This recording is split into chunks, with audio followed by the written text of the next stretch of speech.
how to be more confident. The secret to true confidence. That's what I'm going to talk about today. Confidence is something that has been attacked from almost every angle by so many different people, and it's still a tough nut to crack, right? You know logically that confidence is the key to anything that you want in life, whether that's achieving your goals, whether that's, going through some alternative life path that most people don't do because of a lack of confidence, whether it comes to social, all different things, kind of the ideal life that you want to live is rooted in how confident you are about yourself and about your ability. So, what am I going to add that's different than what's already out there? What is a facet of confidence that you can focus on to be more successful? Well, I actually spend a lot of time talking about what not to do, what not to care about. Oftentimes, it's better to try to avoid being stupid than it is trying to be smart, right? So when I look at something like confidence and I see some of the typical advice out there, do power poses, beef yourself up, pep yourself up in the mirror, blah, blah, blah, blah, blah. Those things help you get sort of a elevation of self where, maybe for a little bit, you're standing chest puffed out in the mirror. It's going to make you feel better about yourself. But it's not going to give you that true confidence that you need, that enduring sense of confidence that's actually going to help you achieve your goals or do something when shit hits the fan, right? And granted, anything that I tell you in a YouTube video is just a prescription that it's going to take a long time for you to work on. Remember that? So, like I said before, as many times as you need to kind of immerse yourself in self-improvement in order for things to stick, that's what you need to do. That's what I did. So in the long run, it works. So here's a mindset that you can add to some of the things that we've been layering on top of each other so far. Your confidence is inversely related to the amount of fucks you give. The more fucks you give, the less confident you're going to be. Real confidence comes from something called outcome independence. So, outcome independence is not giving a fuck. Why are so many people lacking confidence? Obviously, it's because they think way too much about the outcomes of what they're doing. And the smarter you are, the worse it is, because you're going to look at every possible scenario of failure when you try something. And, kind of the less ignorance you have about the potential pitfalls, the more scared you are of doing something. That's kind of a Achilles heel that smart people have. They're cursed to go along with the gift that they had, right? So the more that you care, the less confident you're going to be. So how do you develop outcome independence? How do you develop the capability to try things without necessarily caring so much about the outcome? Here are some things that have worked for me, some things I've researched, studied, implemented, etc., that will decrease the amount of fucks that you give so that you can start taking more actions in the future. So one of the things that helps most is just pure volume. Okay? And what do I mean by volume? The amount of times that you do something, the less you're going to care about each individual instance. The more you try something, the less you're going to care about each individual instance, okay? So for me right now, I'm very confident in my writing. I've been writing for 5 years, and the thing isn't that I necessarily craft the most meticulous blog post and knock it out of the park every time. It's that I know that if I stick to writing so much, that something is going to pop, right? So when you do something more often, the amount of caring, facing rejection for each individual instance is going to lower. So most people are scared to write because they don't write enough. See, it's counterintuitive. They think they have to beef themselves up to get this ultimate confidence, and then they become a writer. No, it's the other way around. You have to put in the volume so that the more you do it, the less you care about each individual. If I worried about how each blog post I wrote would be received, then I wouldn't write anything. And there's nothing that's going to give you that initial gap, right? I always talk about that. I call it the self-help gap. The gap between what I tell you to do and then actually doing it. There's nothing that can solve that, but you can kind of immerse yourself in this self-improvement stuff until you get it. So whenever you try something new, whether that's writing a bunch of blog posts or whether you are antisocial and you want to go out to more events and meet more people, whether it's some sort of goal that you're trying to reach, like I said before, the initial times, it's going to be very difficult, very, very nerve-wracking. But through experience, you're going to learn to not care about each individual outcome. And then you're also going to learn something interesting throughout the process. So what are these things that you're going to learn? Sometimes you're just going to learn that the outcomes don't have anything to do with you in the first place. Sometimes I write something and it doesn't land for whatever reason, but it doesn't necessarily mean that it is of inherent worth, or like it lacks inherent worth, rather.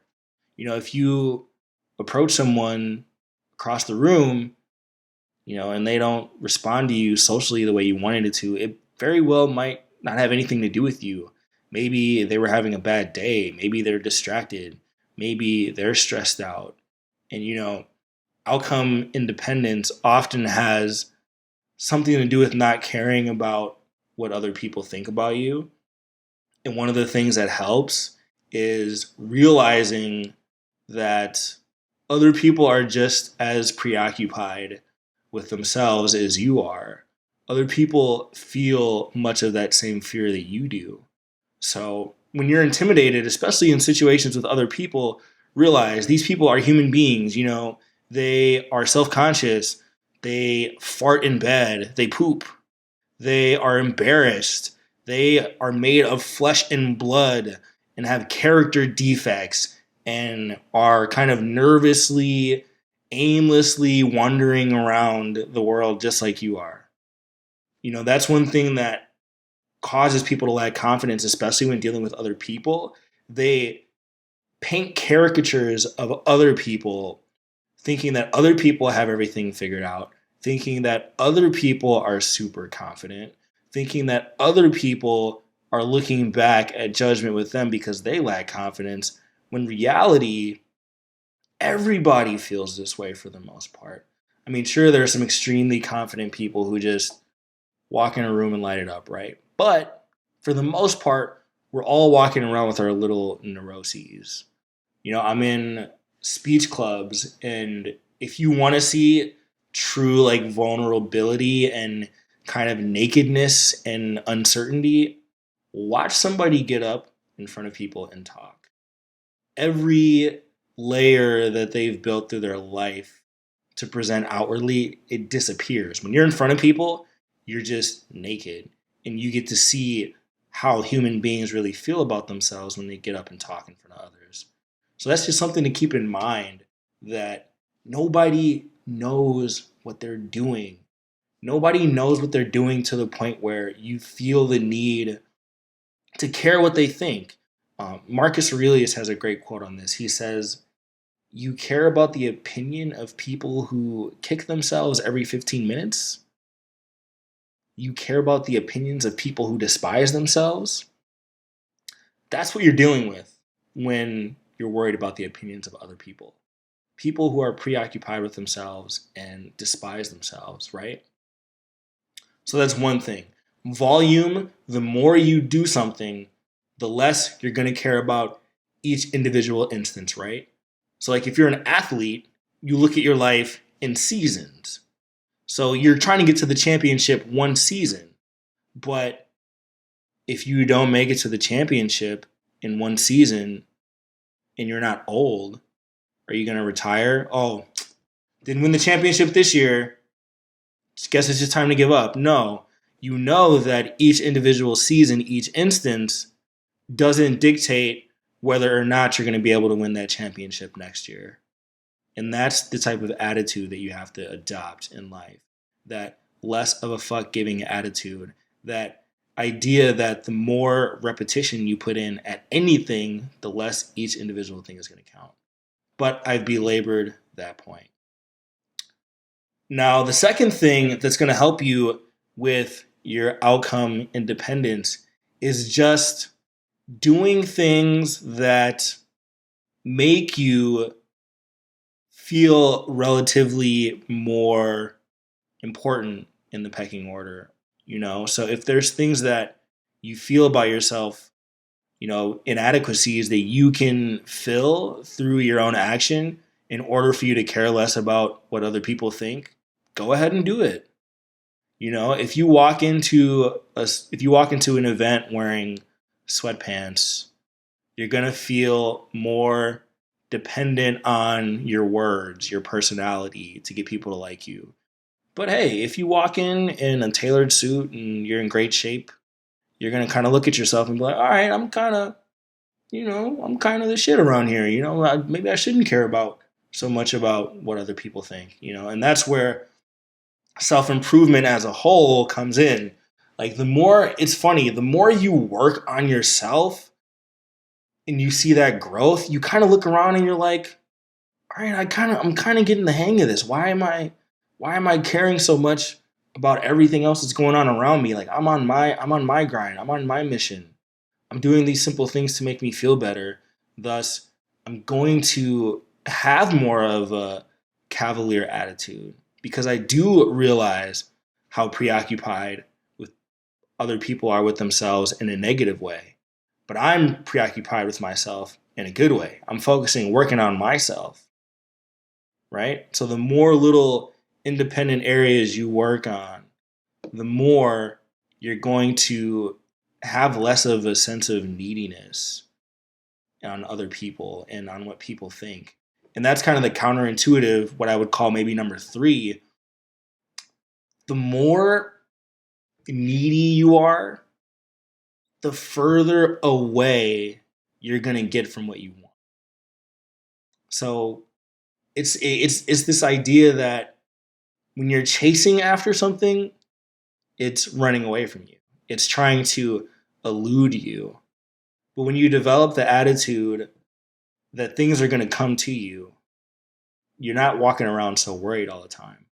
You know, Robert Greene has this quote where he says, cultivate this sense of patience that you know good things are going to happen. You know eventually it's going to work out. And you're just doing the work. You're just plodding along. You don't care about each individual instance because you have that long-term aspirational view of yourself that you're cultivating through self-improvement. So along the road, you realize there's going to be little bumps, but you're aimed appropriately at somewhere. So you're not going to get tripped up by each little twist and turn, right? And, you know, that's why it all goes back to building momentum. The more momentum you have, the less outcome independence you have, you know? Because when you have momentum, when you are providing proof to yourself that you know what you're doing, you realize that instance where you do fail or you do get rejected or you do fuck up, it doesn't have anything to do with your skill or competence because you've already succeeded before using similar techniques. So it's kind of like, this one didn't go my way, you know? you're a golfer, you have a mulligan, but in general, you know how to golf. You know, you're not going to get pissed every time you hit a tree. You're not going to quit golfing every time you hit a tree if you know how to golf, right? So that's where that competence comes in. And again, I'm never going to be the person that can replace your own action, but I'm just giving you these little thought pills that you can think about. So, volume, make sure that you're putting in the work, practicing at something. You can become naturally confident just through practice. You know, a lot of people think that there's such a thing as a naturally confident person. That is false. See, for people who are quote unquote naturally confident, what happened was when they were at a young age, the world gave them some sort of feedback that they were worthy. You know, this is why often, athletes are very confident because from a very young age, they demonstrated a skill that people around them were fascinated by. So it wasn't that they were naturally confident, but they got all this feedback of people like telling them how amazing they were at the sport, and it kind of helps them cultivate that mindset that they're confident and that they don't care about what people think because they have so many people complimenting them. So they realize that if somebody doesn't like them, it doesn't really matter, right? And aside from that volume, you just want to have that general self improvement. The more that you work on yourself, the less dependent you are on other people because you realize they're preoccupied with themselves. And then you just want to make it to a point where you just stop giving a fuck, right? Mark Manson, he put out that book, The Subtle Art of Not Giving a Fuck. And it went on to become a mega bestseller because we are so just inundated with thoughts about the opinions of other people. We're so worried that what we do is going to put us on this grand stage where everyone is going to look at us and laugh at us if we're embarrassed or get rejected, or that every rejection we face is some sort of character assassination. And it's not that way. The funniest thing that happened for me, quote unquote, self improvement is supposed to be this serious endeavor, right? You're working on yourself, you're working on your goals, and you're going to reach the mountaintop. The funny thing is, the more I improve myself, the more I study human nature, the more I become observant about the way that the world works and my role in it. I actually take things less seriously. Okay? Do you get what I'm saying? The more self actualized you are, just in general, you come to understand that, life in many ways is more or less a game. Of course, there are serious elements to life that you're supposed to worry about, but you you have to cultivate this sort of game-like attitude, this kind of cavalier, like it's very counterintuitive. At the one hand, you are working hard. You do want to achieve your goals. I do want people to read my writing. I do want people to read my book. I do want to walk into a conference room and be able to strike a conversation. I do want to get on stage and talk to people. I do want to be attractive and likable and all the above. But you kind of get all of those things by realizing that they're not that important. It's super weird. Like the more okay you become with yourself and lack neediness, then that's when everything comes. That's when everything happens.